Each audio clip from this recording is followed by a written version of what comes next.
I'm hitting record now. All right, cool. Sick, man. Thanks for joining today. This is pretty cool for us. We haven't talked in about 10 years, and we're here to get together to have an uncomfortable conversation.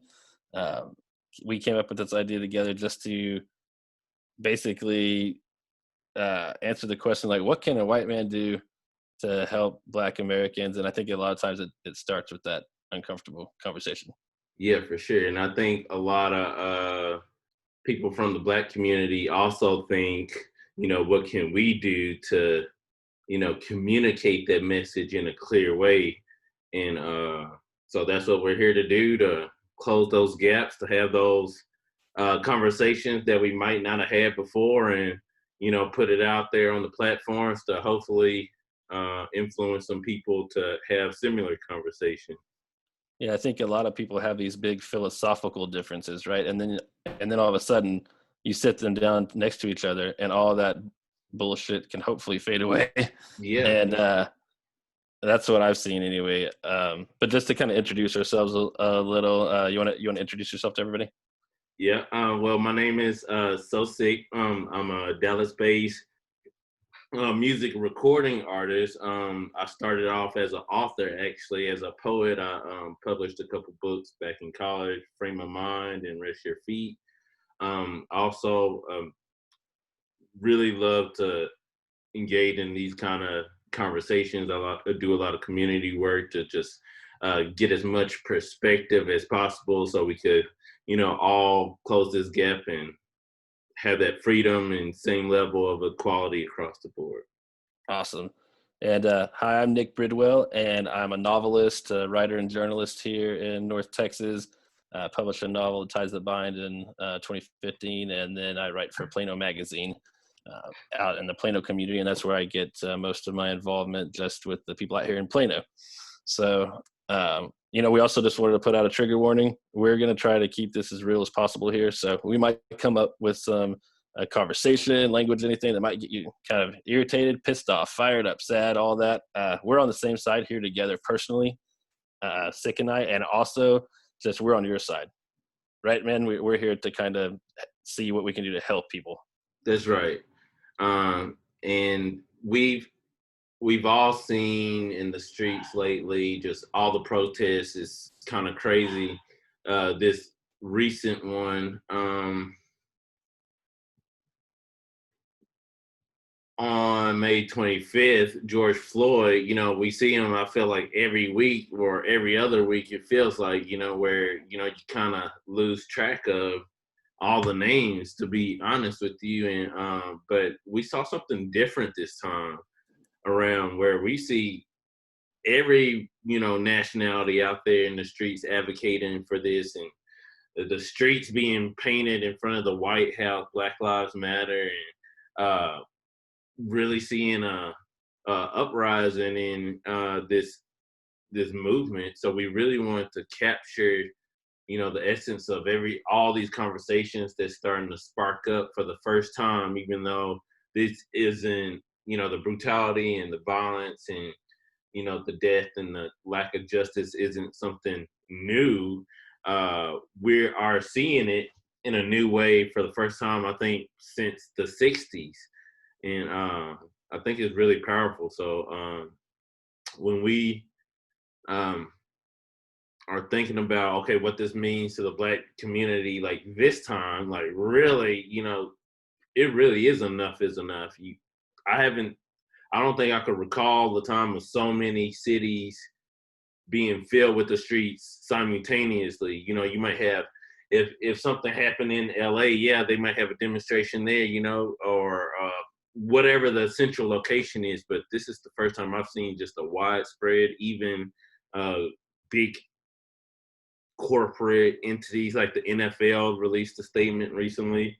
I thought that was kind of crazy, pretty much saying Kaepernick was right. After all this time, he had to go through all that. And, we knew this all along from the Black community, but finally seeing society come to terms with the truth is kind of groundbreaking for me.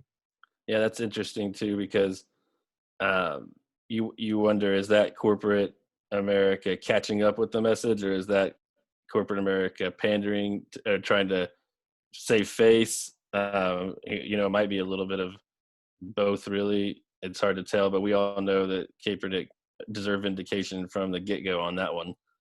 Um, what do you think was the impetus here? Was it the excruciating video that came out that kind of changed everything? I mean, we've seen some videos before in the past, but this is the worst thing that I've ever seen on screen before. I think because the video was so long, like it was really, that would be considered, if it wasn't on social media, if that was on the black market, that would be considered a snuff film, I think, because it's, slow, it's agonizing, it's, really gut wrenching to watch.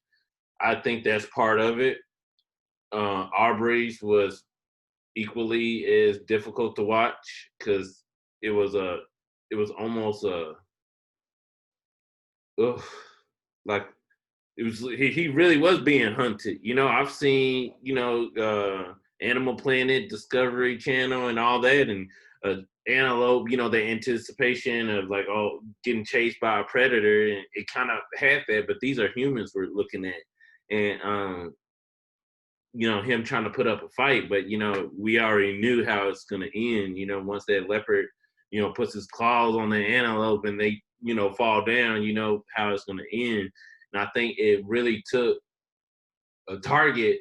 Once Target burned down, I think that put the message out that, okay, anybody, like, I think corporately, anybody with a brick and mortar location had to be on alert then, because you don't know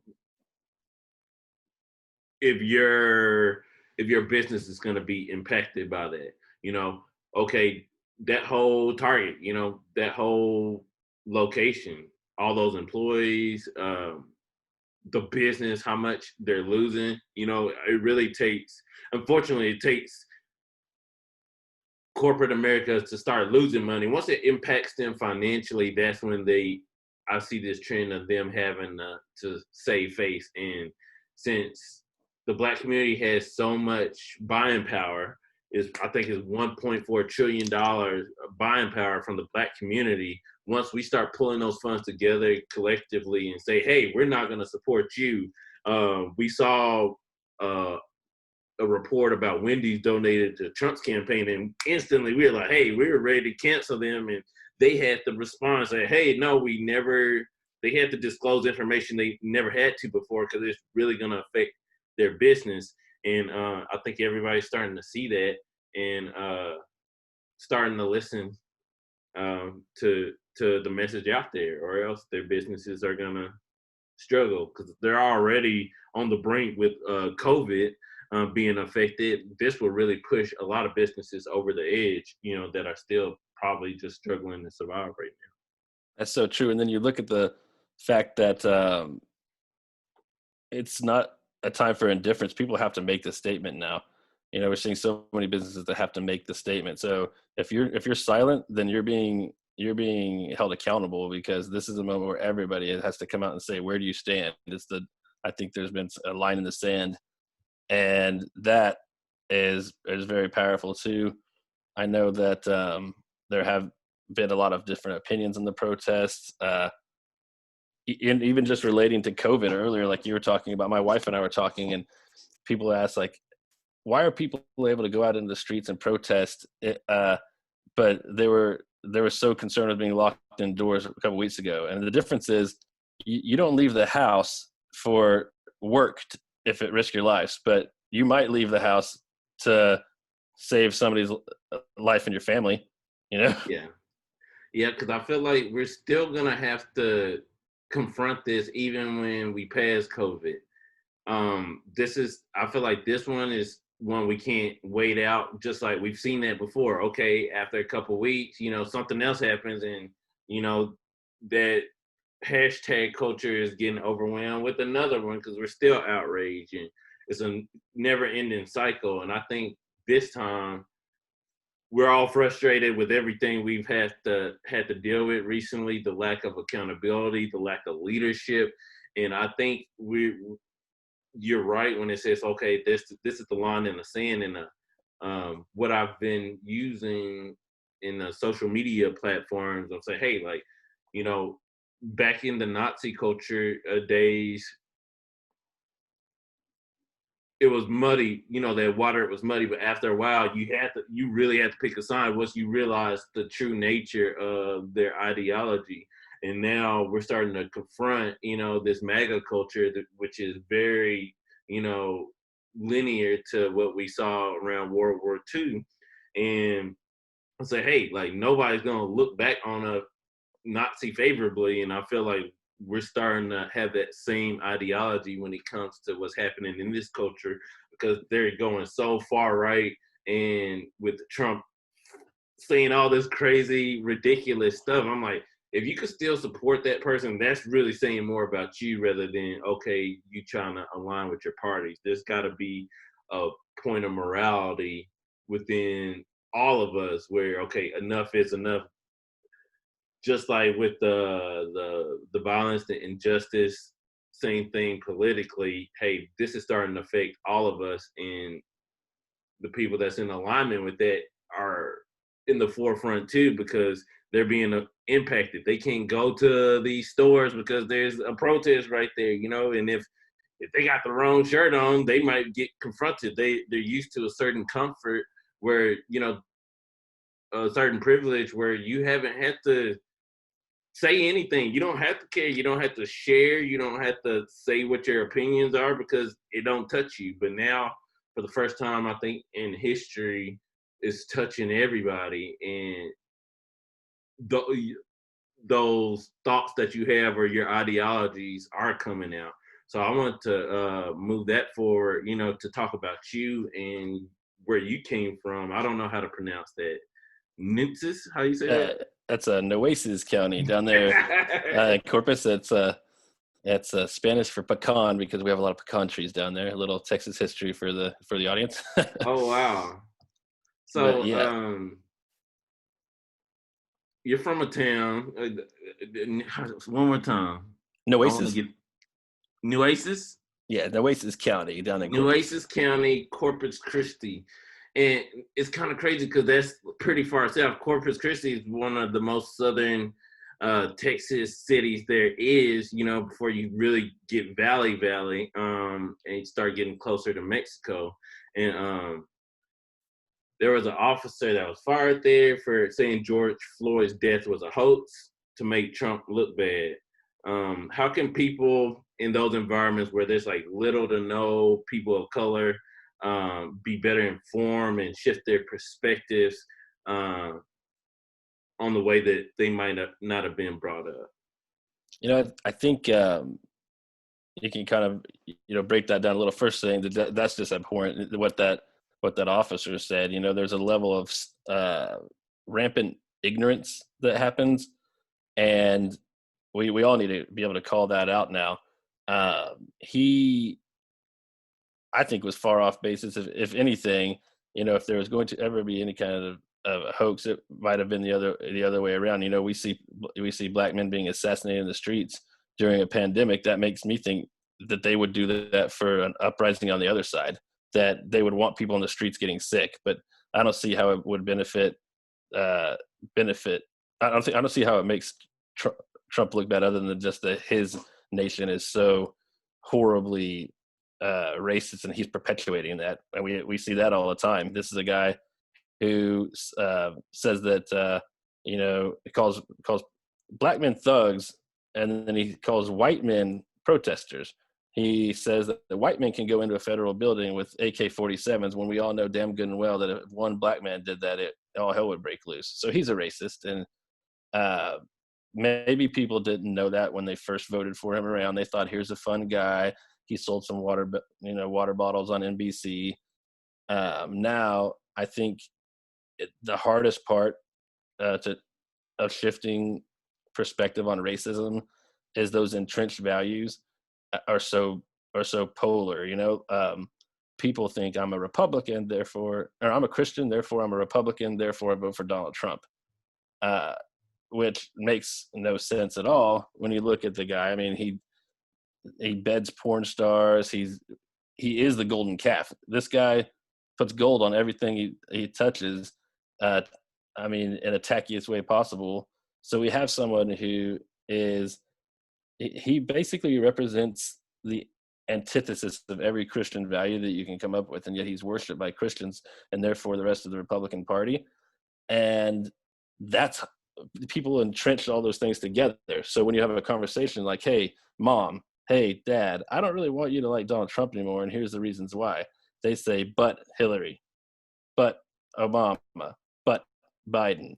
And you know what? It's like, I don't remember whoever told me, but everything before but is bullshit. And so, you know, it's like, come on, guys. We got to come together and just say, this guy's bad. He is fascist.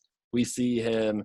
People say, he's not a fascist. What you see him like marching soldiers down the street and shooting at women, men, children, the elderly with these police forces. So, oh, man, it's so hard.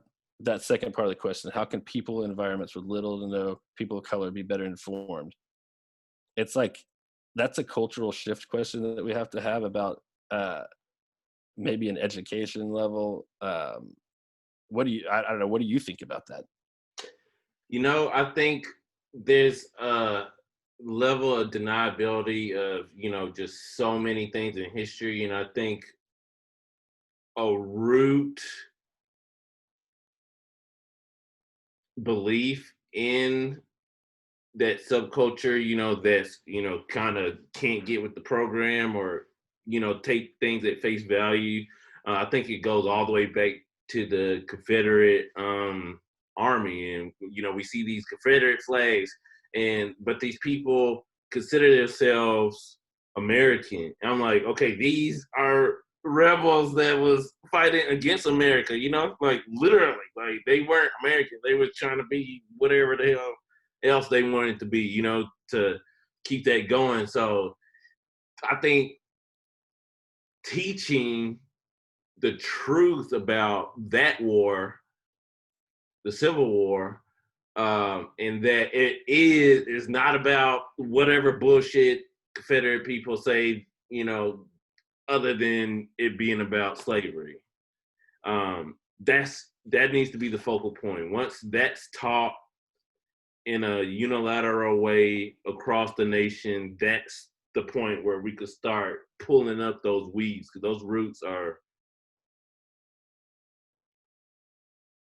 hundreds of years or 150 years, you know, in the past, but they're still deep in the ground and we ain't ever got to them like that. When it comes to certain things like the Tulsa, the Black Wall Street, you know, the Tulsa massacre. A lot of people didn't even know about that until they saw it on Watchmen.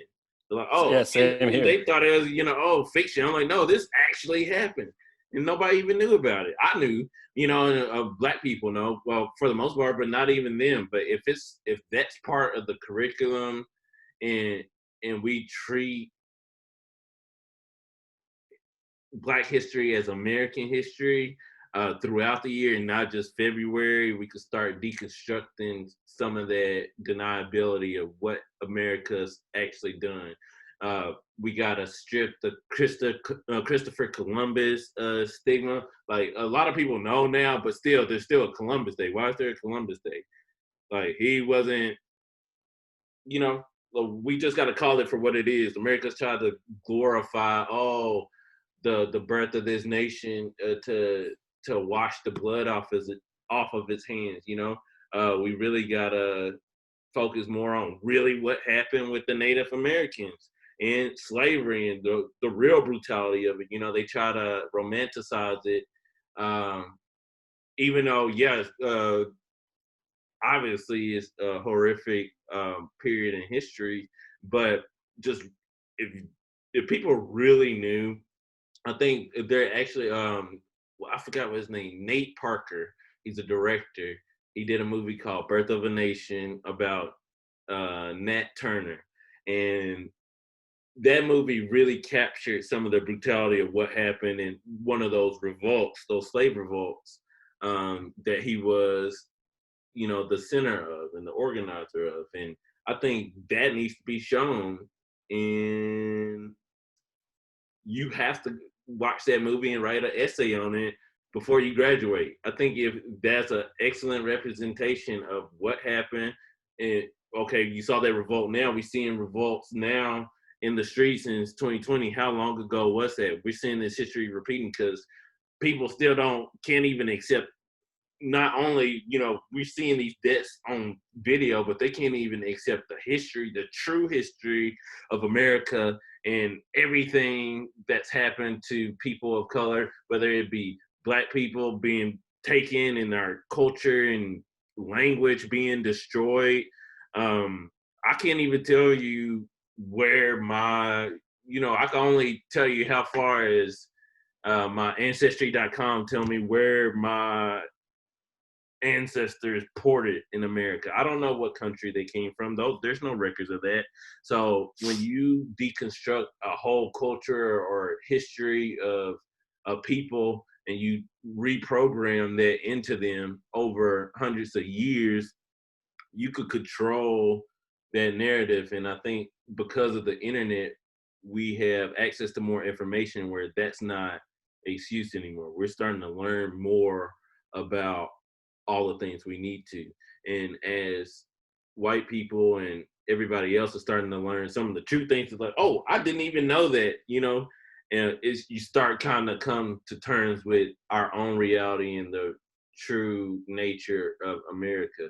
And people are realizing how fucked up it is. We've known that forever, but other people are starting to see that. It's starting to touch them. You can't go to that Starbucks that you like because, a brick got thrown through it. And it probably wasn't even a Black person that did that. But again, the narrative of the media pushing these things and people that aren't around Black people, going back to the point of this, that's what they believe. Okay, it's them. Some girl posted, there was a picture of that guy who lost his eye in Dallas, right? He got shot with a wooden bullet. And I don't know where she was from, Missouri or something. And, there's a picture of all the violence that's been happening to the protesters by the police. And she's like, no, he got attacked by looters. I'm like, no, like I have to go find that data just to prove these points right. I know it's right, but if you can't even accept that, if you could just say, no, it's looters, or no, it was Antifa, without any justification, you aren't even challenging your own mind to accept the reality of what's happened. And if that's you part can't of even do that, we can't go anywhere. that's part of the new Trumpian America, and how I think he has, maybe you could say Putin has won in a lot of different ways by destroying how we consume information to the point where you can have a conversation with somebody, give them the receipts, have them look it up, and they go, oh, we don't know if that's real. I don't trust that news source. Because because you can say anything's fake news if you don't like what it says.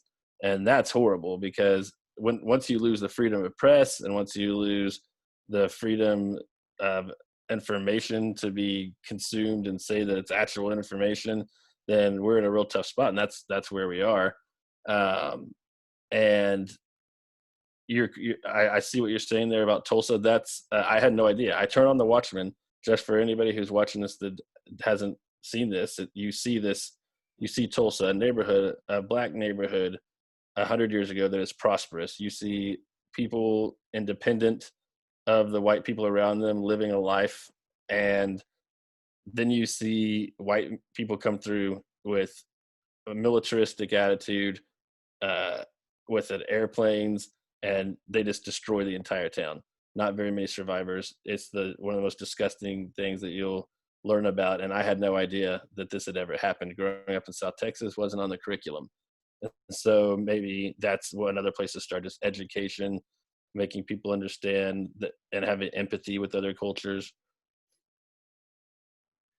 And I think another thing that just kind of crossed my mind is, people love to quote like Martin Luther King, but they don't even understand that he was assassinated by the government as well. And just that sentence will make people be like, oh, that's a conspiracy. That makes no sense. I'm like, no, his family sued the government and won a civil case for their involvement in his murder. And people don't know that. that's not a blurb or a fact that's brought up whenever they're discussing Martin Luther King in curriculum.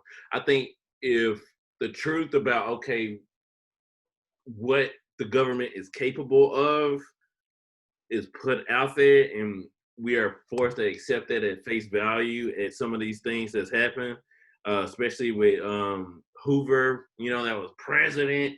And when they asked him what was the biggest threat to America, he said Black unity. It could have been anything.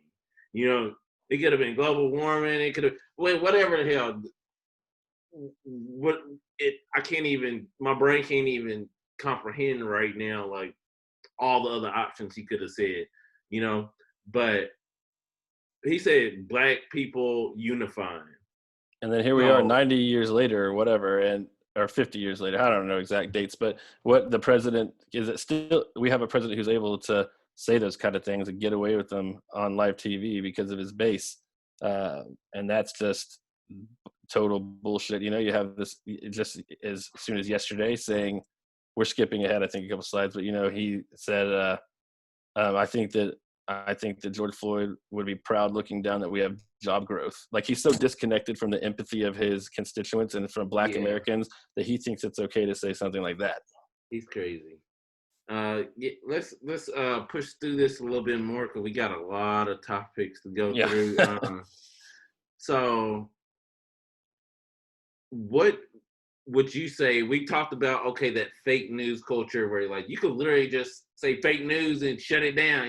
That's like period, and then they just start recycling these talking points that they've heard on Fox News or wherever else to not even engage in the conversation. So what else would you say is the most difficult part of communicating that message of Black Lives Matter and systemic racism to other white people that might not believe that's true? I think what they don't understand is they're thinking about it like, how do I owe anything because I haven't, and this kind of goes back to something like reparations or white guilt, but they're asking, how do I owe anything when I wasn't part of the Civil War? But they don't understand it's, first of all, you're making $20 an hour, you're probably not going to be paying anything. We need to attack the economic disparity in this country for what it is, which is that 1% of the country controls the wealth of a nation, and we have the biggest income inequality, and I think what that creates is we're seeing slavery in a different way, because just because you're not seeing people walk around in chains doesn't mean that there's not enslavement. We have economic enslavement where people can't rise out of their own economic situation because of the systems that are created to break them. And so if you can have a conversation with somebody about that and say, look, you might not think that you owe anybody anything, but you walked into this world with a certain amount of opportunities that would not be afforded. This is something I was talking to friends about this week. White privilege doesn't mean that you've had an easy life. It just means that if you take somebody who has the exact same backstory as you and you're white, and then you make that person Black, that they're going to have an even more difficult life. And I think that's my understanding. Would you say that's close to proximity? Absolutely. And I think we have some questions down the line to really dig deep into that, to really illuminate what that looks like. Last night, I had a buddy of mine. He made a post. He's a white guy. He lives in like Decatur or something like that, right? And he said, "Hey, I'm going out to my community pool after hours." He knew he's about not only the curfew, but the COVID stuff. The pool's closed. It's after hours. That's 4 rules. That's the first one is enough for me to get killed. And he's doing that. He's in a floaty in this pool in the middle of the night. A state trooper pulls up on him, right? They end up shooting the shit. And he's writing about this. He's like, I know, this made me realize what privilege is. I know some of my Black friends would not be able to do this, and that's the point. It took that moment for him. Well, I'm not saying he didn't know this already, but it really brought it to the front of his mind, what the differences of these situations could be, and what he could get away with without anybody looking out the window or thinking he's doing something wrong or calling the cops on him. He fell asleep on a floaty, in the middle of the night in this pool that's not even open in a community environment, and nobody even noticed. Yeah, and I think I've felt that privilege myself when I've pulled over, because I've never felt like, oh, okay, something bad is going to happen to me. Like, I'm not going to like it. And there's situations where I might have been a little testy with the police officer, like, what are you pulling me over for? I've got somewhere to be. That's something you watch videos, or you with people of the Black community, and I was watching one just earlier. It's fathers and mothers with their children trying to tell them what to do when police pull them over and come to talk to them. And that's not a conversation my parents ever had with me. So that's something that makes you think, if you're trying to build a common link, maybe start with the kids and just say, hey, this is something your kids don't have to deal with and mine do. Could you help me make that easier? Because people maybe look at each other sometimes and they don't think that they're racist, and they just breeze by it. But maybe if we could just start with the children and say, hey, let's make this easier for them, because nobody does, no kids deserve this shit that we put out there in the world. Absolutely. And I think you hit the nail on the head on that one. You want to lead this one? Sure. Yeah. This is one of your questions, I think. I think growing up in South Texas, I had maybe 4 Black people in my school, and it wasn't exposed. There was racism down there. It was all between Hispanics and white people, I think. But still, I start thinking about it like, if we go up all the way zoomed out level, some people don't even know how to just talk to other people. So I want to go back to basics here, help people out here. Look, if you're worried about talking with, your Black neighbors and friends, just ask them, like, what do you prefer to be called?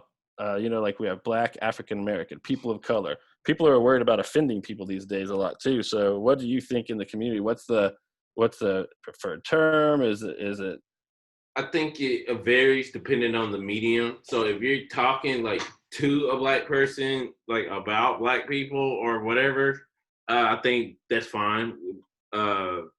If you are in a professional environment, I think African American is the appropriate. And if you're in a social media environment and you're referring to Black people or just brown people, people of color is people of color is the appropriate term. And I think it's interesting. An interesting point I want to point out real quick is,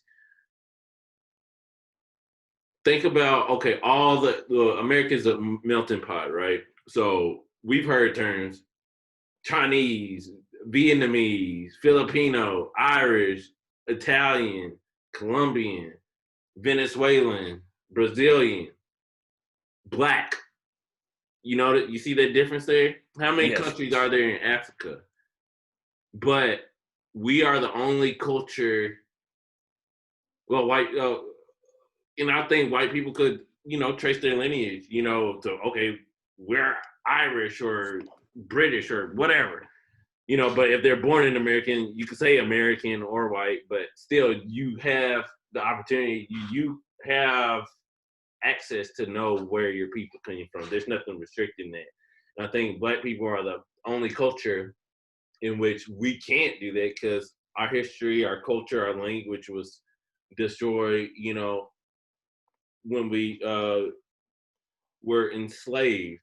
And even to go a little bit further, I don't even like the word slaves. I say enslaved, because they weren't slaves. They're people. They're human beings.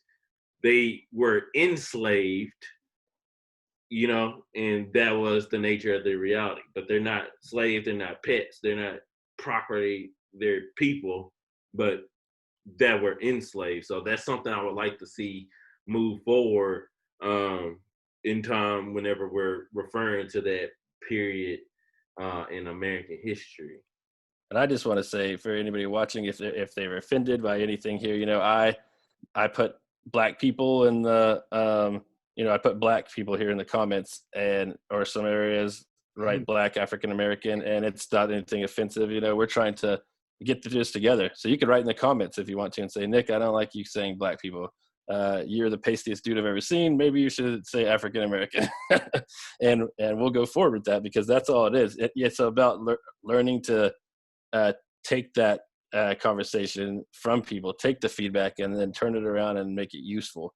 Because if we get entrenched, which we see a lot of the times, and you hold your own opinion, that's where you end up butting heads. So tell us a little bit about this clip we're about to put on for them. So this clip that we're going to watch, I don't remember who showed me this. I think it was one of my grandparents when I was trying to ask something about racism,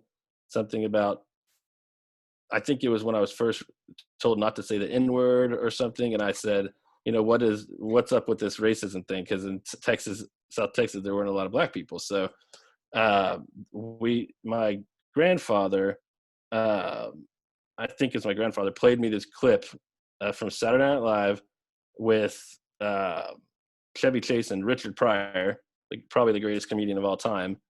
And it explains kind of some of the terminologies that black and white people call each other, and the escalation and ranking thereof. And I find it pretty interesting and still pretty relevant that these things are still being discussed. All right, let me see if I could, I'm gonna pull this up. What are those numbers? Let's see. Oh, that's the date my dad died. He was a fire. Died in a fire. So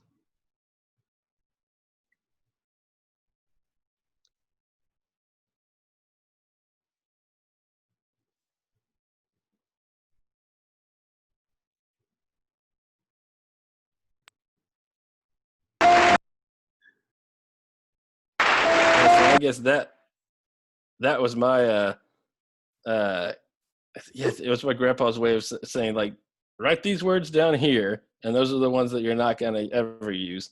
And obviously, that's a humorous take on things. It's not funny.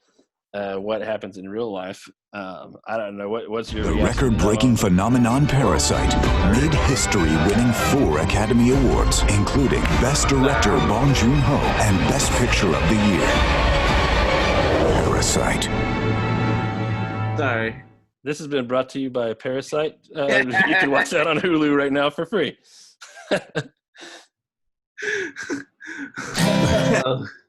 Oh wow.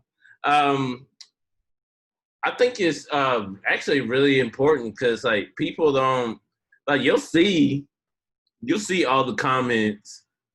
If you see a CNN post and all the MAGA folks, talking, you'll see some really nasty stuff in there, and that's really how they talk, and if they don't talk like that around black folks, but when they're around their peers and they could get away with it, they do, but they might not understand the stigma between all those things. And if they really knew, well, they might not care if that's in their heart. But we've seen, I know I've seen an increase of videos of people MAGA folks, racist folks, antagonizing black folks. And if you say the N-word, in any capacity, would get you punched in your mouth. You know what I'm saying? And a lot of people ain't been hit in the mouth. And I think there needs to be a whole lot more of that to let them know, okay, some of these words have consequences. And that's probably the downside of the internet, right? Is where you have people hiding behind a tagline. Yeah. And that's another thing maybe that we could do here is invite people out into the light. If you know someone that you think could be worthy of an awkward conversation, we'd like to put together an environmentalist and a redneck. We'd like to put together people who you think would clash, have them sit down and talk. and see what kind of interesting conversations happen. And I bet what you'll see is there's a whole lot more levity and clarity between a one-on-one conversation than there is in something philosophical. Yeah, absolutely. And I think it just starts with finding that common ground, and you know, we're all got to share the same land, you know, together. And I think it'll be a whole lot more pleasant if there wasn't all this tension around. And you kind of spoke on it earlier, where it really starts as a child, because people emulate, you know, what they see, or some of these phrases they hear from their grandparents, their parents, and that continues on. And their children might hear them say that, and that culture and that frame of mind stays within their community, you know, until they're confronted. And we're seeing a whole lot more confrontation lately, people sharing that. And something that I love is I love cancel culture. I know it seems toxic. However, there needs to be consequences. So when people are spouting off this crazy racist stuff in these comments, people are screenshotting it and putting it out there. Hey, we saw where the lady called the cop on the brother out there watching birds, you know,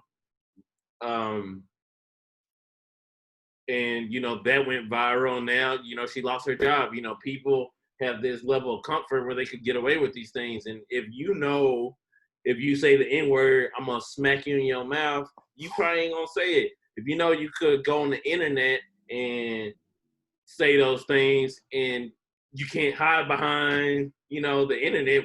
Everybody gonna know, your boss gonna know, your church gonna know, and you're gonna have to deal with those consequences. And whenever somebody Google your name and that comes up, that's something you gotta live with, you know. And I think once those consequences stay consistent, that message will be brought across. Same thing with the riots and the looting and all that stuff. There are consequences to the things that's been happening forever now. So I guarantee you, if somebody else died the way that George Floyd does, the same thing will happen over and over again until everything's burned down. Because that's just how we feeling right now. It really is enough is enough. So we're gonna keep pushing forward on these questions, because we got a whole lot of other topics to really dig deeper into the reason, the main events recently that brought us here today. So you have a question here: what labels you definitely don't want to call a black person? So obviously, number one, if we're rating this on a 1 to 10 scale, nigga, nigger, any of those things, will get. If you say it to the wrong person, you get killed, especially right now. Let alone smack, whatever consequences, whatever we feel is appropriate. You're gonna have to bear the consequences to that. There's other things we don't like, outdated, you know, Jim Crow era, vernacular, like Negro. I feel like black people can say Negro when we're talking about each other, because we're talking about our culture and our experience. I think the next one would be boy. If you say don't, oh my God.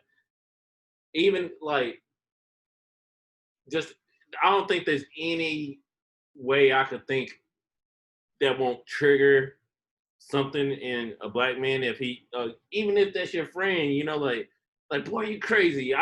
Even if I'm at work, it still makes me cringe a little bit, you know, even though I know they don't mean it like that.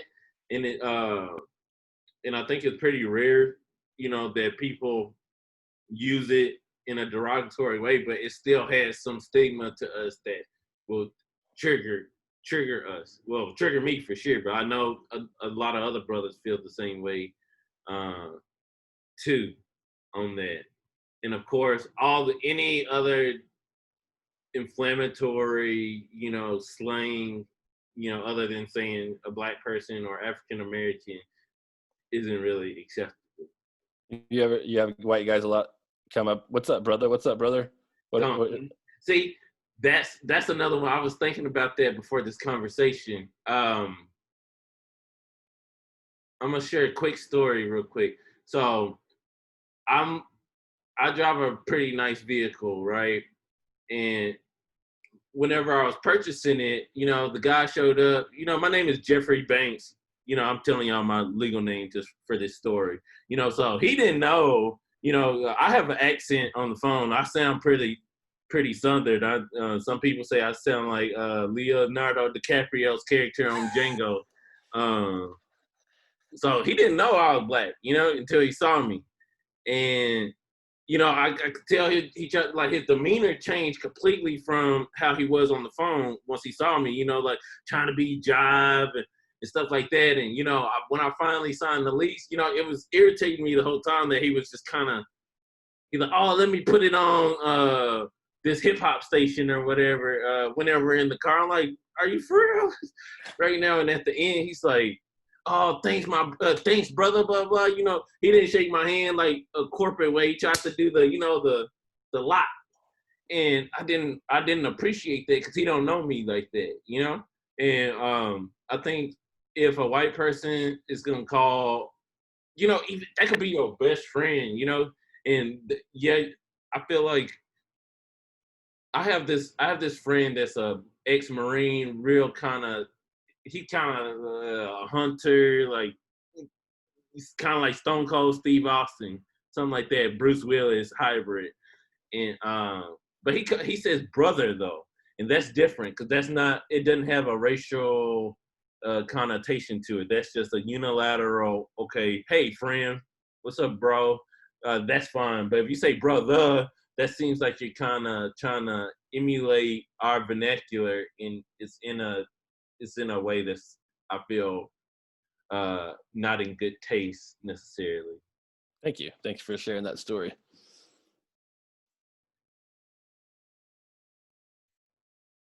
Yeah, I think as we go through more of these things, that we'll have people surprised maybe, or that didn't even know they're not supposed to do this. Because for some people, this is an article I read earlier. It's the difference between being like actively racist and passively racist. You can be racist and not even know you're racist, because the system is built for you to be racist.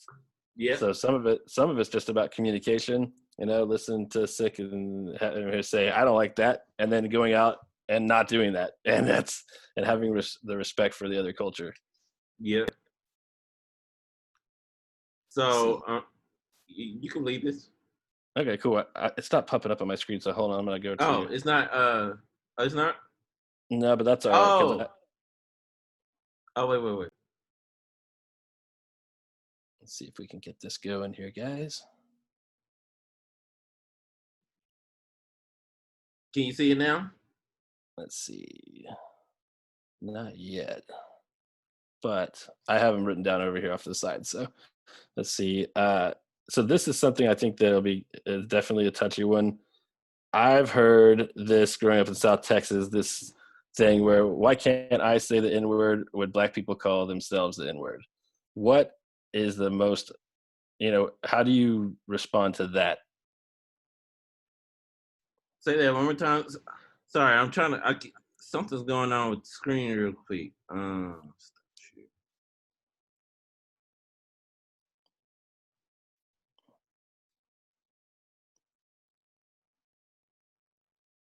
See. So what do you say to people, white people, other races, who would say, well, how come I can't use the N-word when there are black people who say that all the time in songs and in culture? Because that's something that I've heard a couple of different times when I was growing up from people who didn't have any cultural understanding. It's just, you can't. They ain't that word. Like, if that's a word that we were called when we were being strung up on trees and hunted down and all the other horrible things out there in the world, and we kind of took that word back and made it our own, and that's, I think white people aren't used to being told what they can't do. That's very rare, I feel like. And so whenever that happens, of course they try to, it's in songs, it's in popular music. Hip hop is the number one genre in the world right now. And, that word is in it a lot, but unfortunately you still got to skip over it. There's not a pass on that one. It's our word, as much damage as it's caused over the years. That's not too much to ask for, I think, to just have that word. Yeah, I don't either, and I think it makes sense when you say it's about taking it back, taking something that has been so derogatory and so detrimental to African Americans and saying you can't have this one. So thank you for that too. I'm going to try to share my screen here and see. Can you see me still? I can see your face, but not the questions. But maybe if you're recording on your screen, that's okay. So no, I don't know what happened. Hold on, let me see if I can pull the questions back up. I think I might have collapsed it.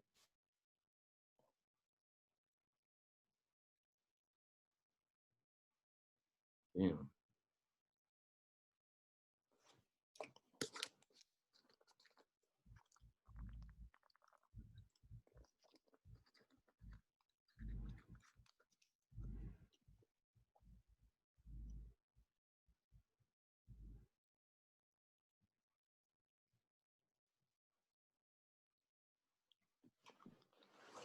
I guess while you're working on that, we can kind of talk about the next question that we had, which was we both ask each other this question actually. Like, when did you realize that you were treated different because of the color of your skin? And so Sique asked me that. I asked him that. I'll go first while he's messing with that. I guess I realized there was a difference early on because of we're about a 50% Latino community, 50% white community. And I saw some racial disparity there when I was younger. I didn't understand it because it was so entrenched in the community until I got out of high school and went off to college. And that's when I really realized that lives are different for different cultural perspectives. And it took that education. You're going to hear a lot of conservatives knock the college education because, the liberal elite is trying to teach you this and that. Well, actually, what happens is you get a bunch of different people from different places, and all of a sudden empathy has to seek in because you're friends with people and you learn about their background and you learn who they are. You learn about their parents, you learn about their lives. And then all of a sudden you're not really talking on a high level. You're talking on a human to human level. So I think maybe college was where I really learned that I was treated different. I got pulled over for drinking, and I just went home. They're like, okay, do better next time. When I was thinking, like, if I was a black man, I would have been in big trouble. Yeah.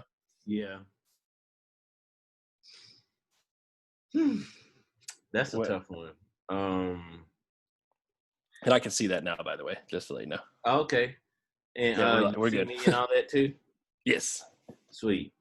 Thanks for sharing that. I think that's probably one of the biggest pieces to this, to me, because once people start being aware of the differences, like, you have to be able, that's the start of it, just to accept and acknowledge that there is differences. We live in the same, you could be my next door neighbor and we could do the same exact thing and the results could be completely different. And some of these situations we've seen over the past couple of years where these brothers are getting killed and, black people are being killed for the most minimal, like, it's just so unplausible. It's like Final Destination or something like that. So, like, the young lady, I think her name was Brianna, that was the SWAT team burst into the wrong house and killed her in her sleep. Like, imagine being asleep, like, just, you about to go to work in the morning. Like, you do this every single day, but you don't wake up. And nobody's been arrested. There's no consequences. And that's just it. You know, there's no accountability. Like, that's the most extreme example I could think of recently. Like, literally, imagine just, okay, with normal things, I'm taking a shower and somebody bursts my house. Like, you know, what are you going to do? Like, and the crazy thing is, that's happened to me before. The SWAT team has entered one of my old residents looking for somebody else that didn't live there. They had my house filled with SWAT team, guns drawn. I'm in my underwear, like, writing an essay.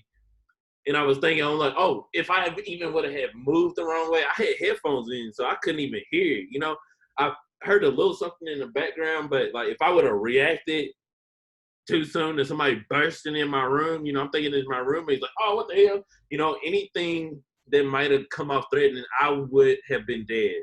Like, that's I crazy. And people talk about it and they're like, oh, you know, well, maybe that happens to the occasional African-American. We're talking here, I had no idea this story. And just right here, one African-American guy we're talking to, Sique, right here, telling you a story about being swatted. Yeah. Yeah. And they still were hounding my ass. They still were pointing guns at me the entire time. They're like, we're looking for so-and-so, blah, blah, blah. Where's it? I'm like, dude, my name's Jeff. Like, go talk to the leasing agent or whatever. Like, did y'all not, like, verify anything before you did this? And just,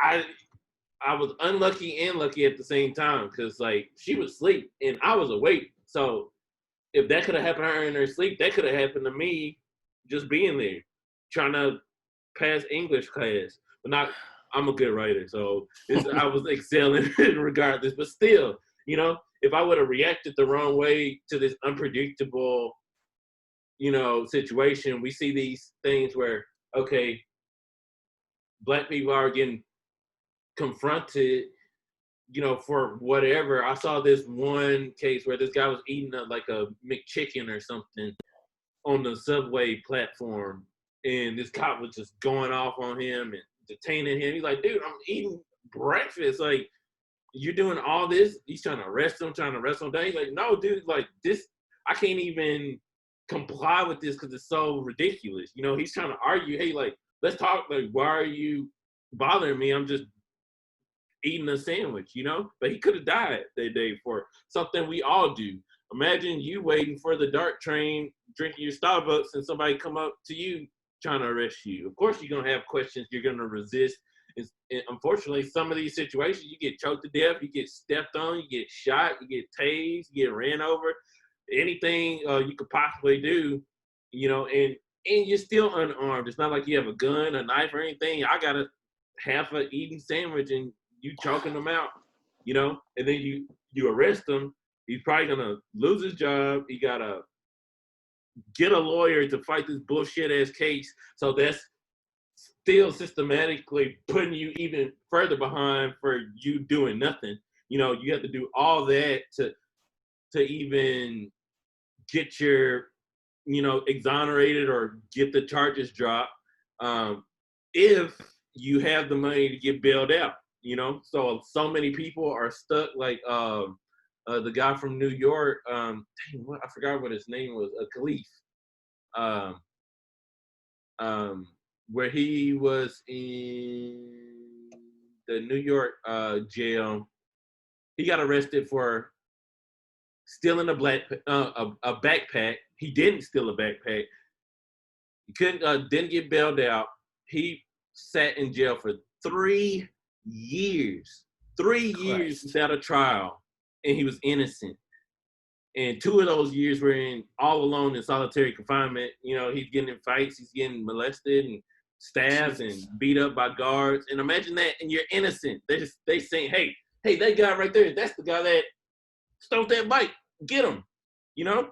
But I don't know what you're talking about, and you have to do all this just to get your freedom and get your regular life back. and it's still not regular because you done missed out on all this time. You've been through all this trauma from the initial arrest to you being in prison to you trying to get your court cases right, see if you're even gonna get in and survive just off of existing and being in the wrong place at the wrong time. So we gotta destigmatize the Black man, and people it's like this. You played the game It, right? As a child, one person chases, you run away from the guy that's trying to get you, right? Yeah. Being Black in America is like being It for your entire life. Everybody's watching you. They're trying to get away from you. They're scared of you. You're a danger. You're a threat. And no matter, it's once you turn 8, probably you are no longer a cute little kid. You are a threat. And imagine going to the store, grocery store, everybody's watching you. Employees show up on aisles, every aisle's looking like they're cleaning. And, you start getting a little irritated, because you're trying to do something everybody else, have the right to do. But they have the racial bias to think that, oh, for somehow I'm a threat, I'm gonna steal, I'm gonna hurt somebody or whatever. And you live your whole life like this. You get frustrated. And whenever we're confronted in these situations, no, don't put them handcuffs on me. I ain't ever stole nothing. I've been to the principal office once in my life. Even if you assume that I did something, you putting those handcuffs on me is a moment that I can't ever take back in my life.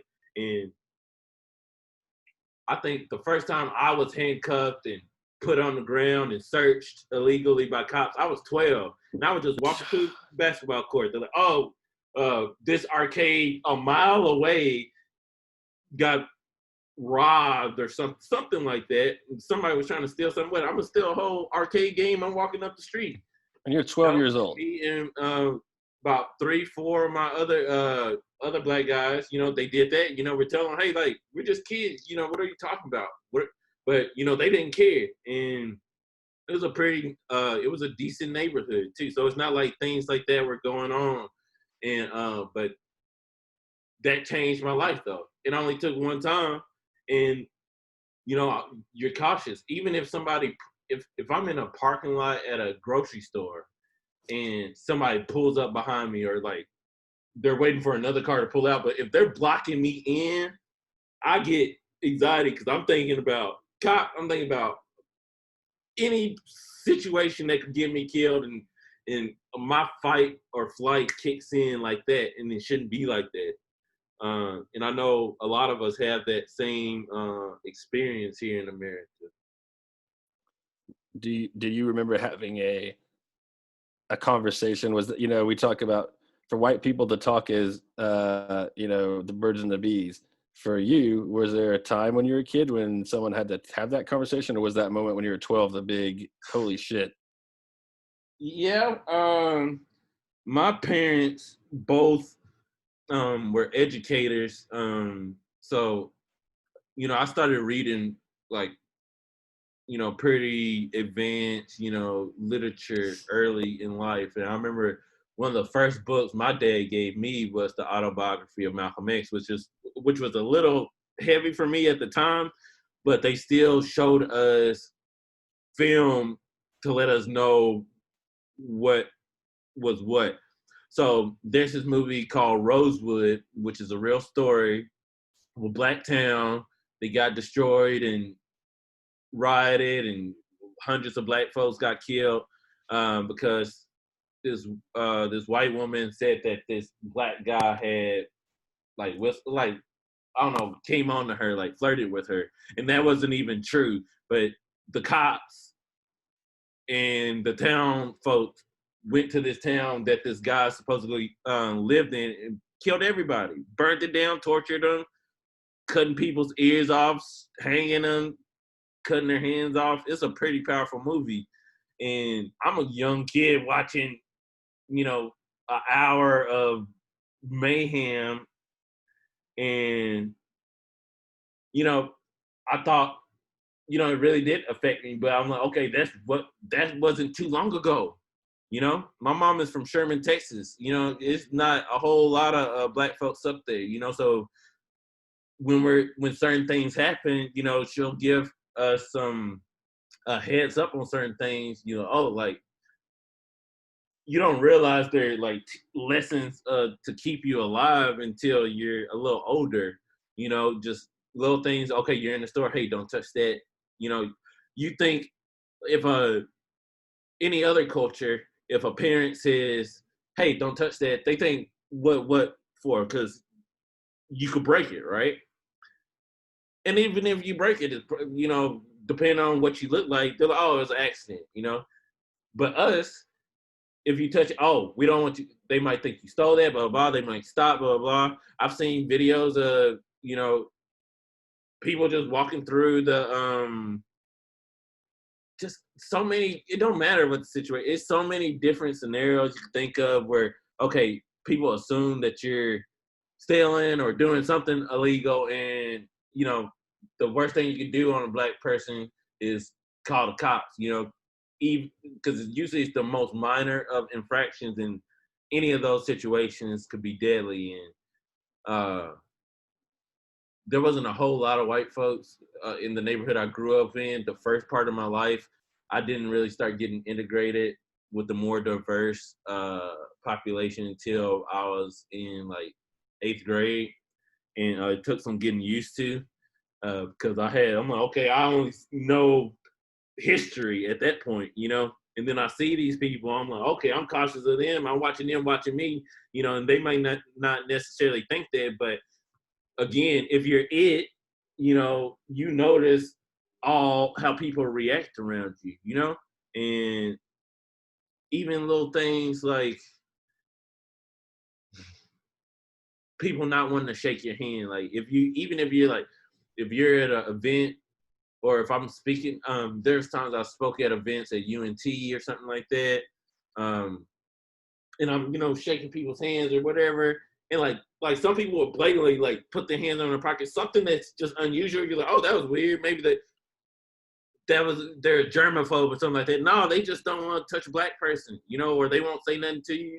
And that's something, by the way, that we've seen Donald Trump do before. You can see videos where the president, our current president, will walk by a group of people, shake their hands, pass over the African American person, not shake their hand. So the systematic racism, it's a trickle down and all the way up. You're absolutely right, and it's just those subtle things if you wouldn't even notice unless you were paying attention to it.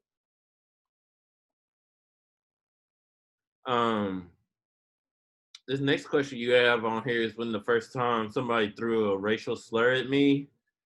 The first time I was in kindergarten. I had this little yeah. I skipped my whole cooties phase. I had a little girlfriend that was in the class next to ours, and like after school we would like go by a portable and like kiss or whatever.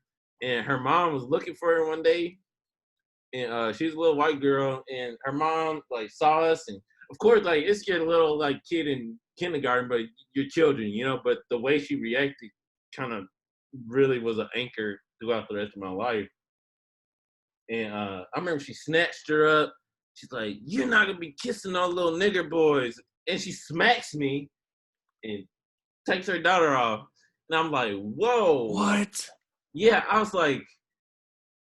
was in shock. I'm like, not only did this lady smack me, but like, okay, we're kids, and we're in Pleasant Grove, so most of the kids are black, so like for her to even say that, like, just really kind of blew my mind. I don't even think I told my parents or anything, but it really did stick with me. I'll never forget that day. And that's insane. My mom would have gone mama bear over that place. There would have definitely been some words. Yeah, it was nuts. The last time, that's crazy. Just white privilege. You just think in kindergarten you're kissing some little girl, and the argument's never going to be, "Oh, you can't do that because you're white." It's going to be, "Maybe you should wait until you're 16." Yeah, just little things like that you have to just write down. Little things like eating a sandwich on the dark. that we'll never worry about. And that's really what we're trying to talk about here is letting people understand that if you've eaten a sandwich and not been afraid, that's something that African Americans feel. They could just be sitting down. And when you tell me about that, it blows my mind just because, feeling like it all the time, that you're just being around and having this culture of be worried that something's going to happen. That can't be good for someone's psychology, nervous system, physical, mental health. You just go down the list and then you wonder about so many things that we should be doing better. Sorry, I didn't mean to interrupt you there. It's just. Absolutely. Yeah, that was the best. And it could be 1,000 people in a room. And when you walk in, everybody know, and you notice that they know. So you are actively in your brain going through a checklist. Oh, don't do this. Don't do that. Don't react this way. All these checklist items to make sure nobody, especially if you're outnumbered, because people are crazy, make sure you don't get attacked, make sure nobody calls the cops on you, or you don't end up in no crazy situation that's going to change the rest of your life. And that's literally could be anything at any day. And we got to have those things in our mind to survive right now, which is really unfortunate. I wanted to talk to you or ask you a question about how white parents should talk to their children about racism, and if your parents did that for you at all. So I think for me, the conversation was, I think it maybe a little antiquated because it was like, don't see people for their color, which I think now we're getting closer to. It's okay to acknowledge that people are different, but you respect them because of that. And that's, I think, I don't have kids, but my nephews, I want to be able to talk to them, and I want to be able to say, hey guys, you see that people are different, right?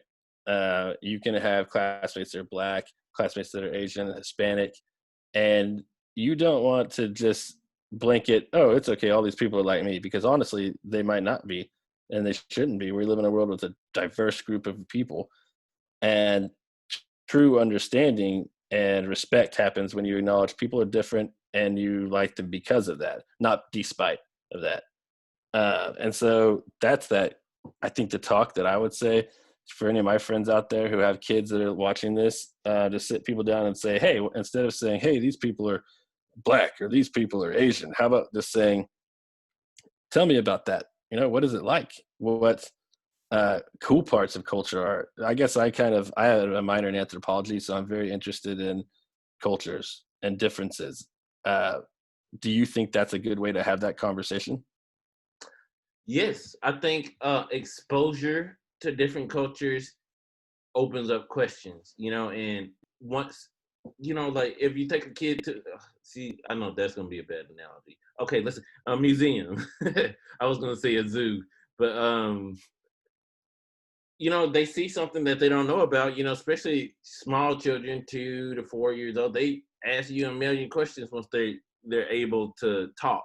And if you start instilling these basic things in them around that time, it's not a thing, because that's very elementary, just understanding. If we start having a conversation, then I'm lucky enough to have a very diverse group of friends.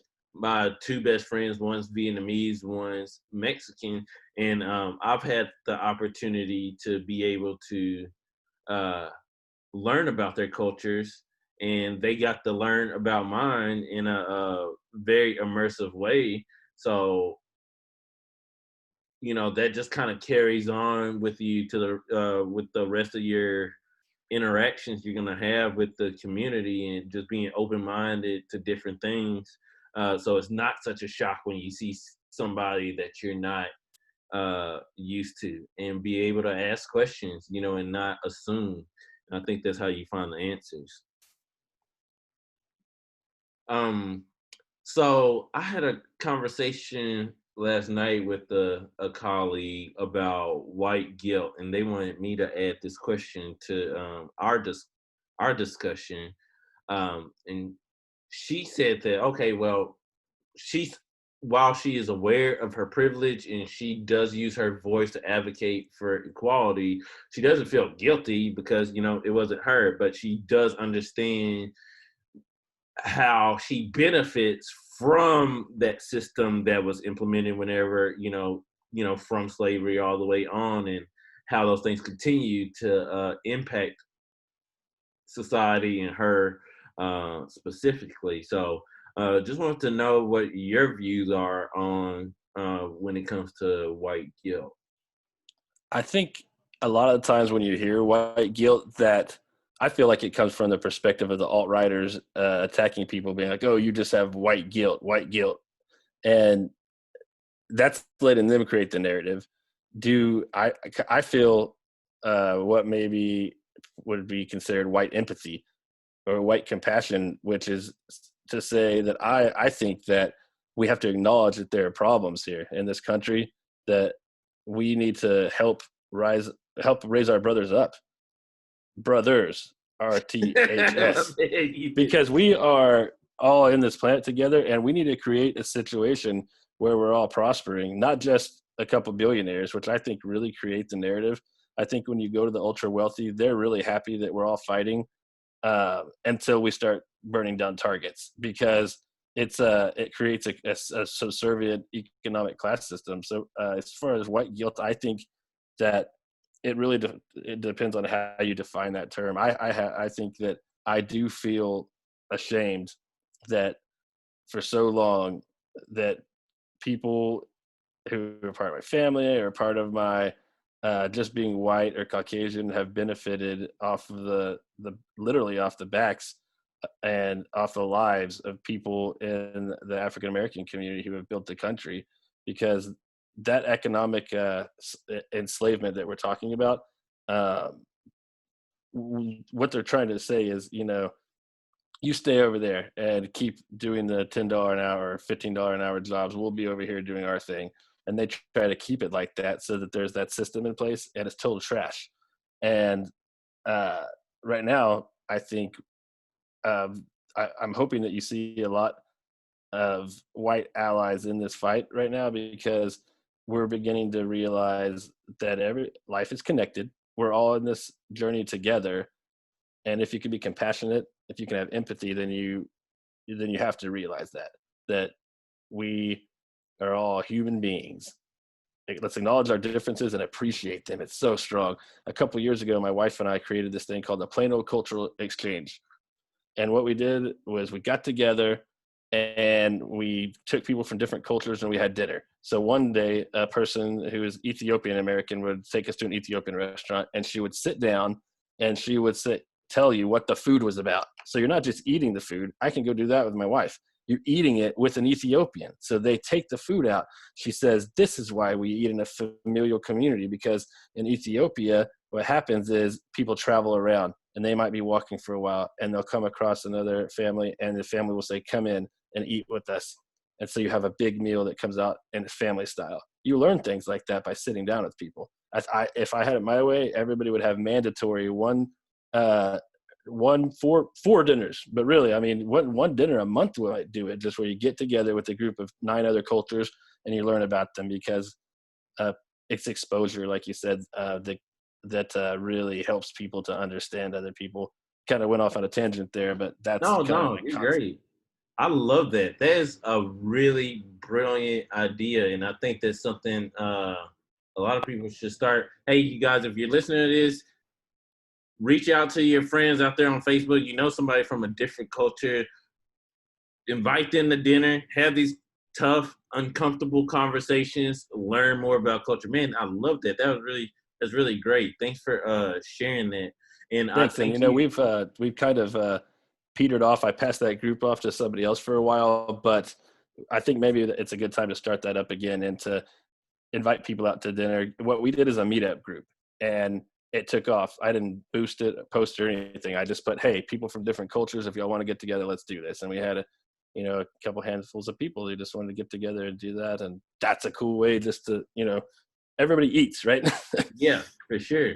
And I really like what you said about the empathy part. And I think that'd be a perfect talking point to those people that are confronted by their family members and their, MAGA coworkers or anybody else that might be, trying to push that opposite agenda away from acknowledging what's going on. That the white empathy thing, I'm like, hey, with that, you have to acknowledge just the truth of the nation. And once you feel that empathy for your neighbors, you'll be able to have these conversations and really see it at face value.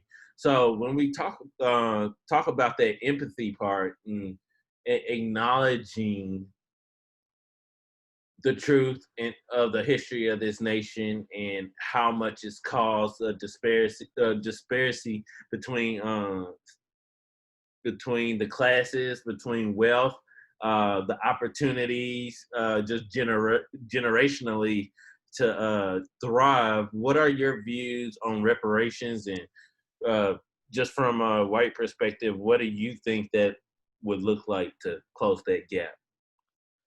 So I think that reparations do make sense to me, because when you look back through history at this country, you've seen that there has been an extreme bias towards African Americans. And so it makes sense that there should be an economic reparation to help families out. I don't know exactly what that would look like from a program standpoint, but I do think that it's the discussion that needs to be on everybody's mind. What can we do to lift people up? Is it straight up money? And education is important to me, I think, and just pumping money into the communities, because right now, I think the only way that we see money going into communities is when they're gentrified and taken over. And so that's not the best way to do that either. People need to be able to maintain their communities. One thing that I was reading in an interview or watching a video recently, and they're, just talking about how important it is to be able to maintain that space, because lifting, I think what I think about is you don't want to lift the African American up by making them white. That's the worst thing that you could possibly do. It's the same thing that we're talking about telling school children, like people because of your differences, and acknowledge it and respect them. And so we need to even the playing ground, and we need to make up for the past when people were not paid the same.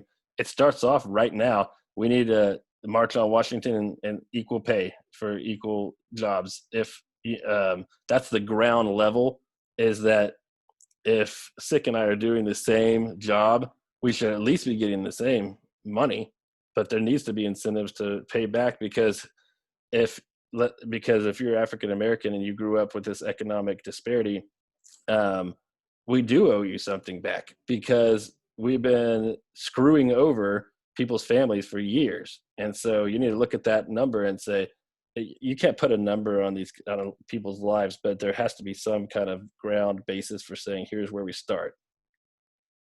Yeah, and I think that's a really, we might need a whole nother episode just for this. To be honest with you, just the acknowledgement is kind of what I was looking for on this. It's hard. Even Black folks will have a hard time saying what that looks like. And of course,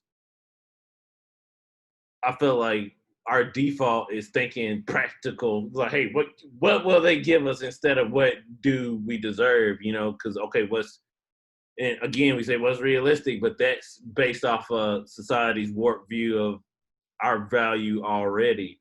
So I think with the war on crime, anybody that's been affected by that, especially marijuana, we see people are making $1 million off of that now legally, and people have lost their whole lives off of this. People of color have lost their lives and have become, legal slaves in the eyes of the law. And I think the law was passed with that in mind, so corporations could still continue to have dirt cheap labor and still have maximize their profit. And I think these laws and the lobbyists are, paying these congressmen and these politicians to do exactly that. And it doesn't affect them or their community. So, and that's really sad. And there's so many things. I think education, some kind of accelerated grant, to ease the financial burden of higher education to close that gap as well. Funding of inner city schools. As somebody that went to schools in different parts of Dallas, seeing the difference of the resources was astounding, and even the teachers and what they pay them, like just the level of interest. There's less stress. I feel like for those teachers that was in that were teachers in the schools in North Dallas or the Addison area, Carrollton areas, the less urban areas or less than there was, at the schools back then, and even the environment. Whenever I was in a Vanguard school in 4th and 5th grade, for, it was kind of a private school a little bit. Even though it was public, you had to be accepted into it, with certain grades and skills and stuff like that. But there was still a liquor store right across the street, so that kind of helps put it into perspective. And the schools that I went to in North Dallas, there's a nice neighborhood Walmart, not the regular Walmart, like the nice, the nice ones with the green labels on the outside. There's like a vegan section. It's like a Sprouts Light. I think all those things are factors on that. And so again, kind of, we were talking about reparations. So just taking a step back from that, how can America right its wrongs when it comes to systematic racism in the industrial prison complex? I think, first of all, we have to take a widespread look at how things are going and how disproportionately that Black men are imprisoned for the same crimes that white men commit. And you see that racial injustice right there so strongly. We need to do things like have, nationally legalized marijuana so that people aren't institutionalized for crimes that, like you said, that in other states don't even have they're legal and they're fine. Why should you be able to walk into a store in one state and buy pot and in the other when you're in prison for years? Yeah. We have to close down the private prison system. That is a huge thing. Why should people be able to profit off of imprisonment? Because that only gives them, so it's a cycle. These corporations are paying the senators to decide what the laws are that make people in prison, and then they're getting the labor based on those laws. So you see how one of the top priorities, I think it might be number one, is getting big money out of politics, because that will solve the industrial prison complex problem. That will solve the environmental problem, because right now all of our politicians in the GOP are owned by corporations. It's just, there's so many problems that can be solved by getting money, corporate money, out of politics. So that would have a huge impact on racism industrial prison complex. Obviously, just not having that industrial prison complex, there shouldn't be private prisons. People should not be able to profit off the labor of other people and in prison, because then that just gives them more reason to put people in prison. Absolutely. And I saw an article yesterday where there was two guys, one Black guy, one white guy, same age, same crime, same court, same city, everything, same judge, same day, hours apart. One guy, the white guy got, I think, 2 years, and the Black guy got 28 years. First offense, both like identical. Hey, this is their first offense, first time doing something, petty theft. And guy got 28 years, and white guy they going to the same prison, got 2 years, same thing, same age, all that. And that was just kind of really groundbreaking to me. Well, obviously, I know that happens, very often. And even, Khalif Browder, that's his name, in New York, he was in jail for 3 years and he didn't even have a trial, like not even like a preliminary, hey, like, how do you plead, which is crazy. And again, with the money, the state is able to profit off of that. They're upcharging all these things back to, the citizens, to get that money. And I think, I lost you there for just a second. it bounced for a second. Am I back? Yes. I think if we start thinking about rehabilitation more, and just, I think violent criminals should still be punished, but still, but all those nonviolent stuff, we need to be rehabilitating them and creating programs for them to be able to work and not have to do crime. If they had a way of living, where they didn't have to be criminals or hurt people or do something that's illegal. And some of these crimes are illegal just to get people in prison. I think we should decriminalize almost all drugs, because people gonna do what they want anyway, and really focus on fixing those habits. That's so true what you said there about the cyclical nature of things, because for the one part that you're seeing that African Americans are not able to get the jobs that they want, and then on the other hand you're saying, hey, don't go out and take food from somewhere if you got to feed your kids. Well, that's the big thing you got to address. Like, you have to start from the ground up and it's almost like the Canadians are healthier. Why? Because they have preventative medicine. They treat a problem before it happens. And we have to look at problems like racism and treat it as preventative. Let's start from the ground up. I totally agree with you on that. We're coming towards a close here. We got just a couple more questions. In today's current climate, who do you feel should carry the most blame for the rampant racism in America? And is it fake Christians? Is it the ultra wealthy? Is it the corporately owned politicians? Is it the 1%? Where do you think the root is on this? I think that it just happens at both ends. On the one side, we are having these divides created. They're manufactured. The narrative is manufactured on such a high level that we're all against each other. Even when you look at the media, you're going to see videos this week of a lot of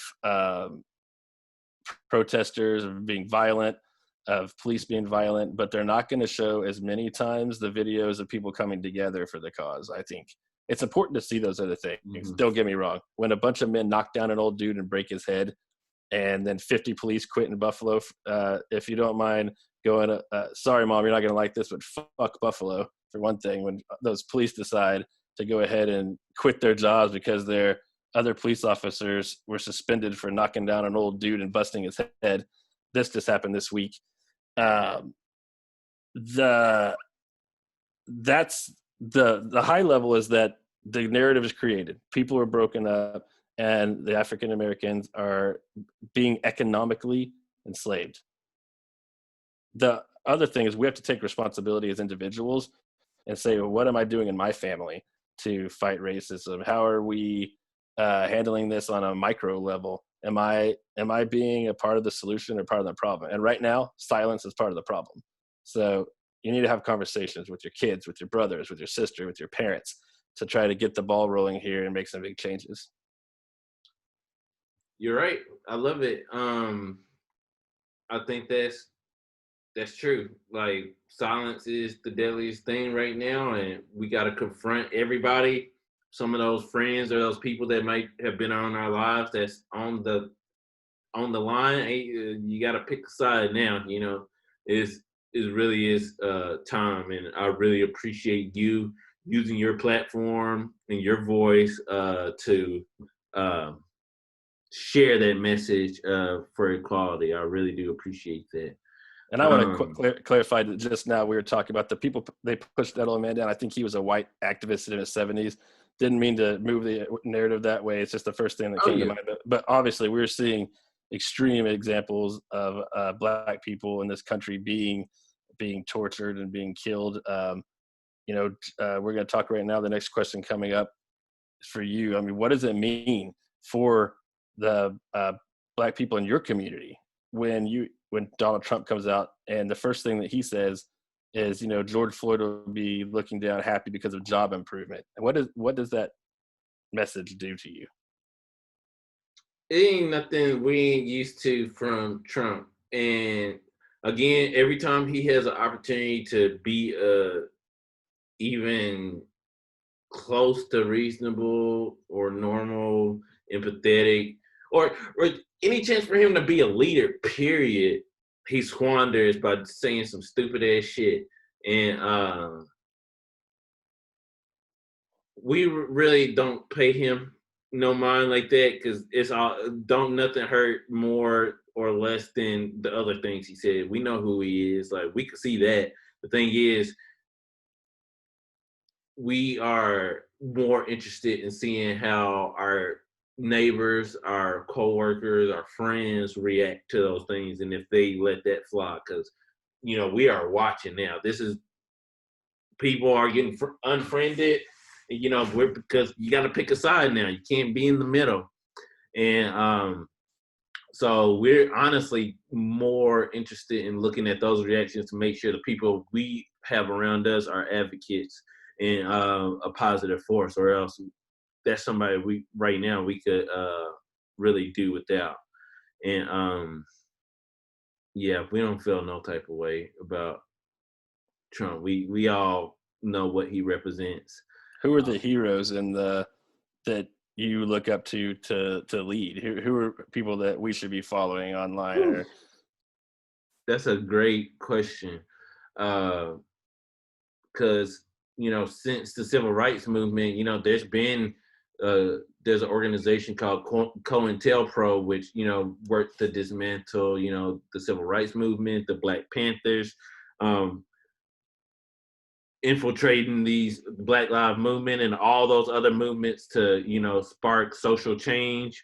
Even American City, Philadelphia, was bombed. Another people don't even know this. I mean, a lot of people don't know that. Okay, a Black Panther headquarters was literally bombed, and a whole neighborhood, just like Tulsa, 281 homes destroyed, 11 people died. I think like 62 women and children were injured, and they were just going after a couple people.